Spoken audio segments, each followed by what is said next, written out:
रक्षाबंधन का पर्व, श्रावण का महीना, जनकपुर के समीप एक गांव में रहने वाली विधवा ब्राह्मणी का एकमात्र बेटा प्रयागदास। प्रयाग सबने राखी बांधी, बहनों ने अपने अपने भाइयों के हाथ में राखी बांधी। प्रयाग को किसी ने राखी नहीं बांधी। सभी होते हैं रिश्तेदार, जबकि जर पास होता है और बिगड़ जाता गरीबी में जो रिश्ता खास होता है। प्रयागदास रोते हुए आए, मां मुझे किसी ने राखी नहीं बांधी। मां ने आंखों में आंसू भरकर कहा कि बेटा तुम्हारे कोई बहन नहीं है, बहन होती तो तुम्हें राखी बांधती। मेरे कोई बहन नहीं है। अब नन्हा सा बालक, 9 वर्ष का बालक, वो कहे कि जब सबके हाथ पांव नाक कान है तो मेरे हाथ पांव नाक कान है, और जब सबके बहन है तो मेरे बहन क्यों नहीं है। मां कैसे समझाती, और बालक रोए। अंत में मां ने कहा कि बेटा तुम्हारी भी बहन है, पर वो यहां नहीं है, अभी अपनी ससुराल में है। मेरी बहन का नाम क्या है। मां कहती बेटा तुम्हारी बहन का नाम सीता है। उनकी ससुराल कहां, अयोध्या है। मैं जाऊंगा। मां बोली अभी नहीं, तू और बड़ा हो जा, फिर मैं ले चलूंगी तुझे। लेकिन बालक के मन में यह भाव, मेरी बहन, और मां ने केवल जनकपुर के नाते कह दिया,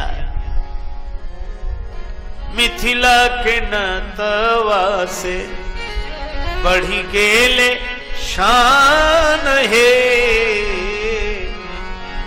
मिथिला के नाते से ये शान बढ़ गई।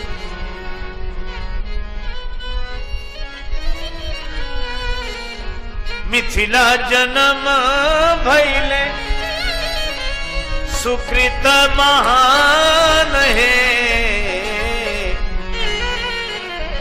लाडली कृपा सो पवली, श्री जानकी कृपा सो पवली, ऐसे मेहमान है,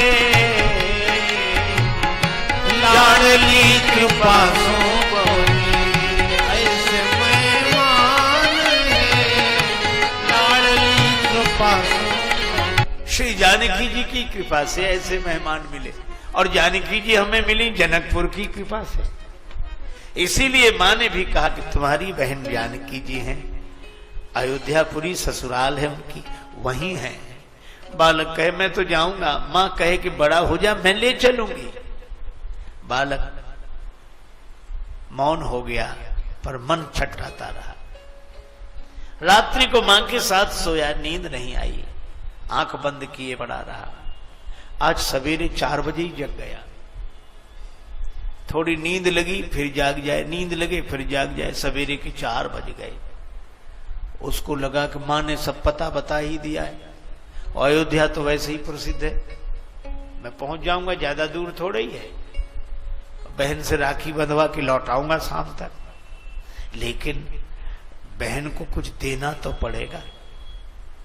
मां के पास केवल 2 धोतियां, एक वो धारण कर लेती, एक धोकर डाल देती, और कुछ नहीं था उसके पास। फटी हुई सिली हुई धोती धुली हुई रखी थी। प्रयागदास ने वह धोती ही उठा ली, बगल में दबा ली। बहन राखी बांधेगी, उसे दूंगा। और पैदल पैदल चल पड़े।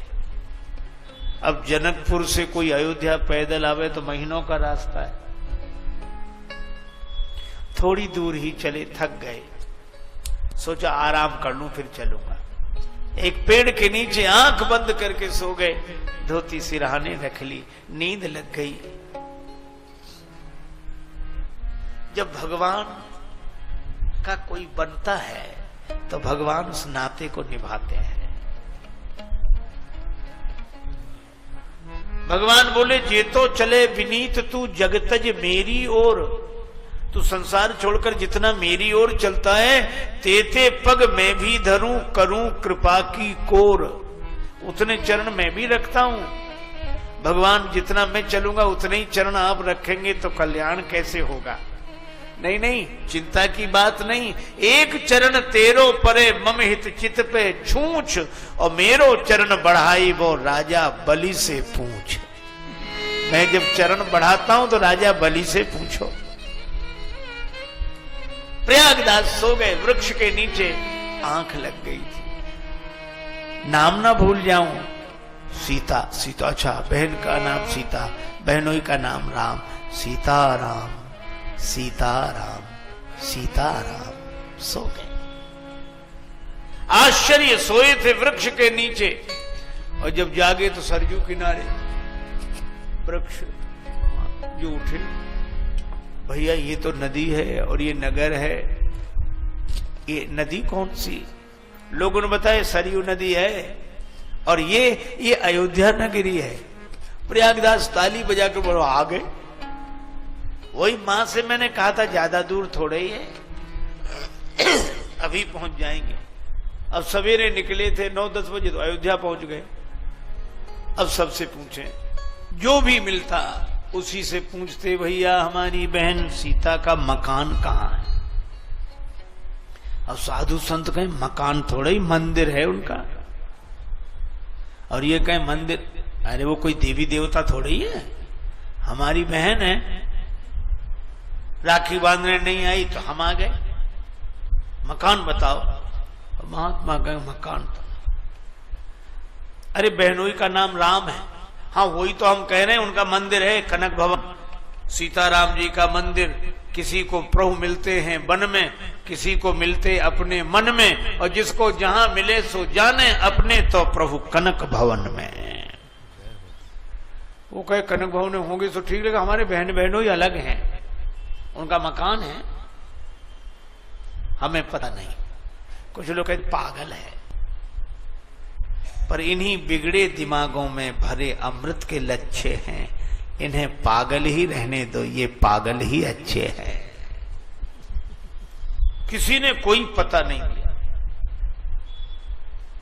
अब तो ये सोचने लगे, मां ने इसीलिए मना किया था तो मत जाओ, इसीलिए मना किया था। बताओ, वो ऐसे राजा हैं, उनके डर से सब ऐसे ही घूमते हैं। अब संत तो त्यागी, कपड़े भी नहीं पहनते, चुपचाप रहते हैं, थोड़ा बोलते हैं। मैं मकान पूछता हूं, मंदिर बताते हैं। शाम हो गई, पूछते पूछते भूख भी लग रही थी। चलो लौट जाएंगे, सवेरा होते ही लौट जाएंगे। वशिष्ठ कुंड के पास एक नीम वृक्ष के नीचे आंख बंद हुई, सो गए। अर्धरात्रि के समय में अचानक प्रकाश हुआ, आंख चौंधिया गई। आंख खुली तो देखा एक हाथी झूमते हुए आ रहा है, झूमता आवे, और हाथी पर विराजमान भगवान श्री सीताराम जी, श्री सीताराम, और उस हनुमान जी के महावत, उस हाथी के महावत श्री हनुमान जी। सेवक पीछे पीछे आ रहे हैं। इसने जो दृश्य देखा तो चौंका। हाथी को देखकर समझ गया, नाराज हो गए, इसलिए सोचते हैं रात में ही हाथी से कुचलवा दो इसे।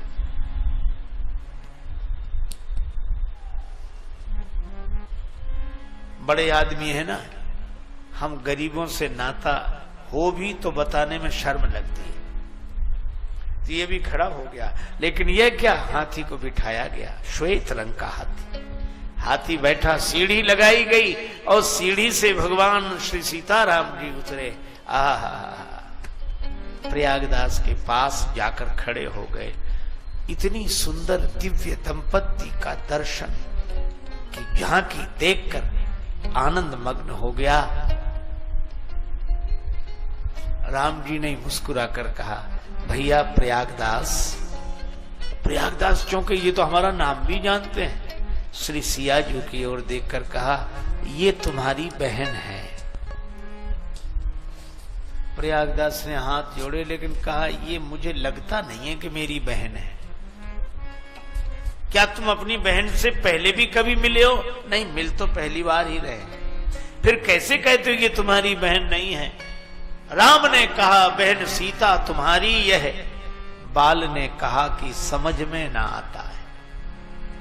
क्यों? जब भाई को बहन मिलती है, विरह व्यथा से चरणों में लोट लोट कर रोती है बहन जब भाई मिल जाता है। भाई को देखकर बहन छाती से लिपट कर रोने लगती है। अगर ये मेरी बहन होती तो ऐसे खड़ी रहती? सीता माता के आंसू भर आए। भूल गई मैया पर भैया हमें भूले नहीं, भैरव सिया के उर्भाव भर आता है। रोने लगी सीता आंसुओं से पग धोने लगी, भाई भगनी का भगवान धन्य नाता है। श्री सीता जी ने राखी बांधी प्रयागदास के हाथ में। प्रयागदास का सिर झुक गया, आंसू बरसने लगे। धोती जो धुली हुई फटी सिली हुई साथ लाए थे, सिर झुकाकर वो धोती ही ऊपर कर दी। बहन, यह तुम्हारे लिए।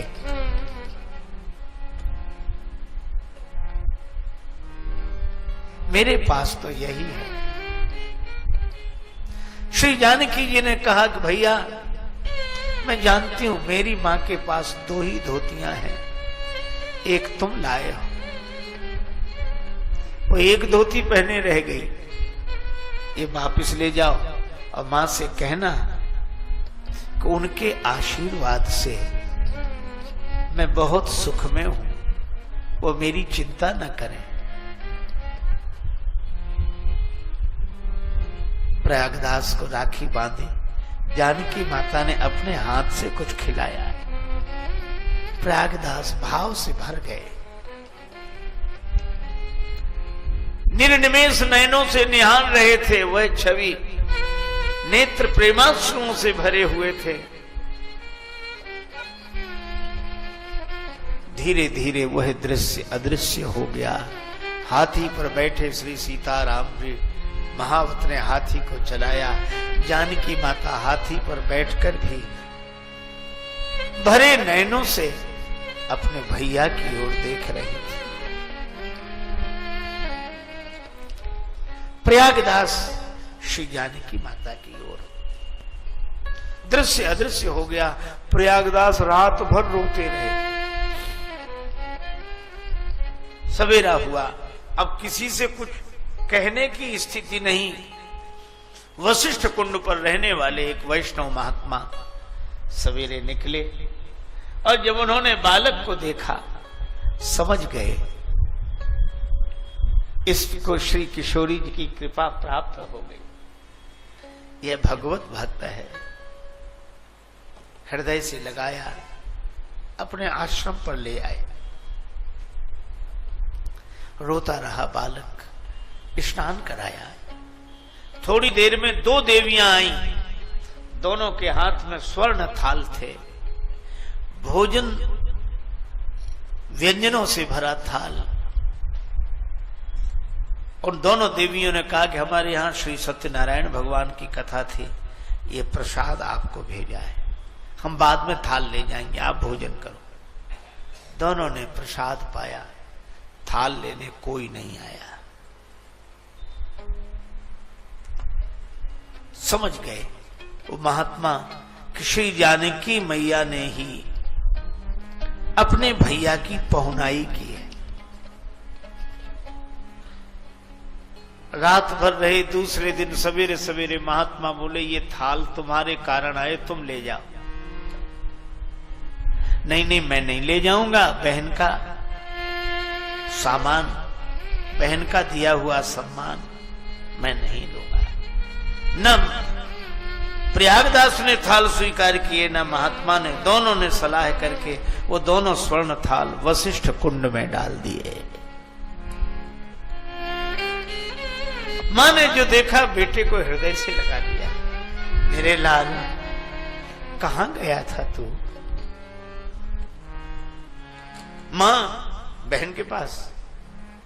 तुझे बहन मिल गई? हाँ देख, ये राखी बांध दो।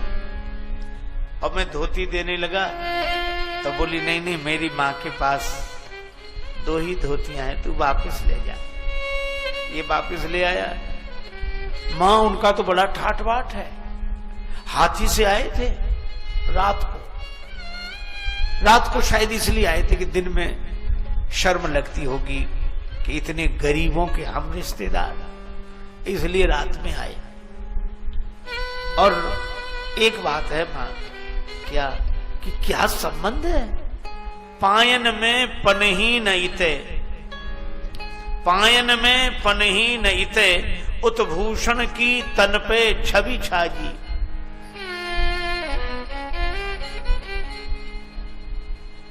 पायन में पनही न इते, उत्भूषण की तन पे छवि छाजी।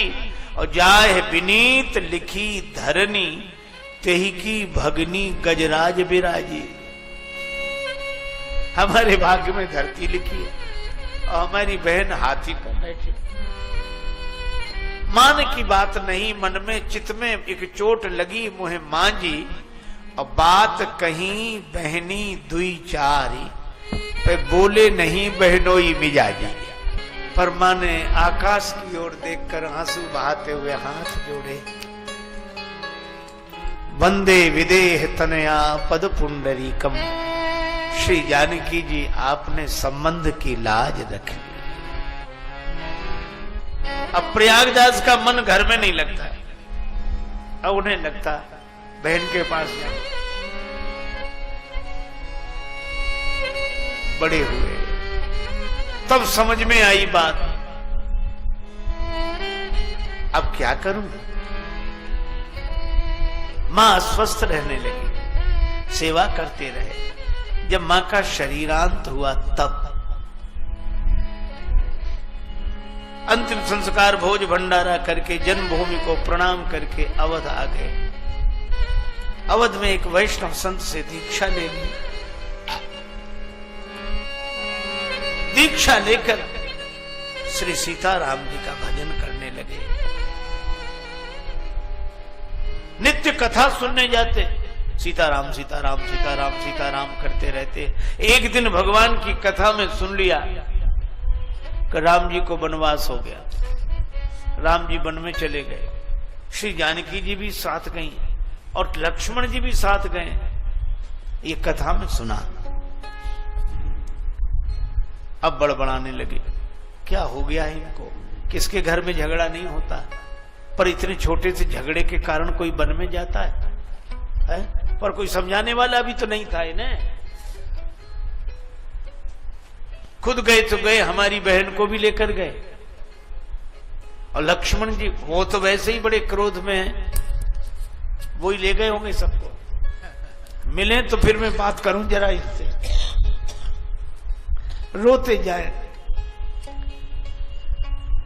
व्यास जी से पूछा, वन में गए? हाँ गए हैं ना, तो कहां होंगे इस समय?